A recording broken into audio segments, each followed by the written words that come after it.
एक बार एक छोटी सी बच्ची हाथ में मिट्टी की गुल्लक लेकर के भागती हुई एक दवाइयों की दुकान पर गई। वो काफी देर तक वहां पर खड़ी रही, लेकिन दुकानदार का ध्यान उसकी तरफ नहीं गया क्योंकि और भी बहुत सारे लोग खड़े हुए थे। उसने दुकानदार को कई बार बुलाया, लेकिन वहां पर भीड़ इतनी थी कि दुकानदार का ध्यान उसकी तरफ गया ही नहीं।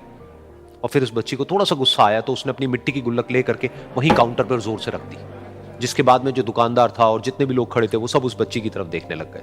और फिर उस दुकानदार ने उस बच्ची से पूछा, बेटे आपको क्या चाहिए? तो वो बड़े ही भोलेपन से बोली कि मुझे एक चमत्कार चाहिए। ये सुनकर के दुकानदार को कुछ समझ नहीं आया, ना ही वहां पर जो लोग थे उनको कुछ समझ में आया, और सब उसकी तरफ देखने लग गए। फिर दुकानदार ने बोला, बेटे चमत्कार तो यहाँ पर नहीं मिलता है। तो बच्ची को लगा कि वो उससे झूठ बोल रहा है, तो बच्ची ने कहा कि मेरी गुल्लक में बहुत पैसे हैं, आप बताओ आपको कितने पैसे चाहिए, लेकिन मैं आज यहां से चमत्कार लेकर के ही जाऊंगी। तो वहीं काउंटर पे एक और आदमी खड़ा था, उसने उस बच्ची से पूछा कि बेटे क्यों चाहिए तुमको चमत्कार? तब उस बच्ची ने अपनी कहानी बताई कि अभी कुछ दिन पहले मेरे भाई के सर में बहुत तेज दर्द हुआ, तो मेरे पापा मम्मी उसको हॉस्पिटल ले गए। उसके बाद कई दिन तक मेरा भाई घर नहीं आया। तो मैंने कई बार अपने पापा से पूछा, लेकिन उन्होंने मुझे कुछ नहीं बताया। उन्होंने बार बार यही कहा कि वो आ जाएगा, वो कल आ जाएगा, वो कल आ जाएगा, लेकिन वो आ ही नहीं रहा था। तो मैंने देखा कि मम्मी रो रही है, और पापा मम्मी को कह रहे थे कि उसकी दवाइयों के लिए और उसके इलाज के लिए जितने पैसे चाहिए उतने मेरे पास में नहीं है, अब उसको कोई चमत्कार ही बचा सकता है। तब मुझे लगा कि अगर मेरे पापा के पास में इतने पैसे नहीं भी हैं तो क्या हुआ, मेरे पास में तो है। तो मैंने जितने भी पैसे जोड़ रखे हैं वो सारे लेकर के मैं इस दवाई की दुकान पर आई।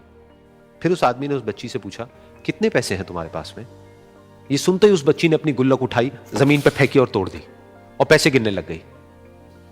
बाकी सब लोग खड़े होकर के उसको देख रहे थे। थोड़ी देर बाद उसने सारे पैसे अपने हाथ में इकट्ठे किए और बोली, मेरे पास में पूरे 19 रुपए हैं।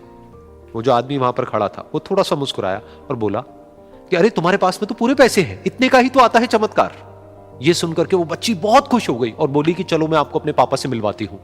बाद में पता लगा कि वो आदमी कोई आम आदमी नहीं था, बल्कि एक बहुत बड़ा न्यूरोसर्जन था, और उसने सिर्फ 19 रुपए में उसके भाई की सर्जरी करी, और कुछ ही दिन बाद वो ठीक होकर के घर वापस आ गया। फिर कुछ दिन बाद वो बच्ची, उसका भाई, उसके पापा, उसकी मम्मी चारों एक साथ बैठे हुए थे और बात कर रहे थे। तो उसकी मम्मी ने उसके पापा से पूछा कि अब तो बता दो ये चमत्कार आपने किया कैसे? तो उन्होंने अपनी बेटी की तरफ देखा और बोले, ये चमत्कार मैंने नहीं, इसने किया है।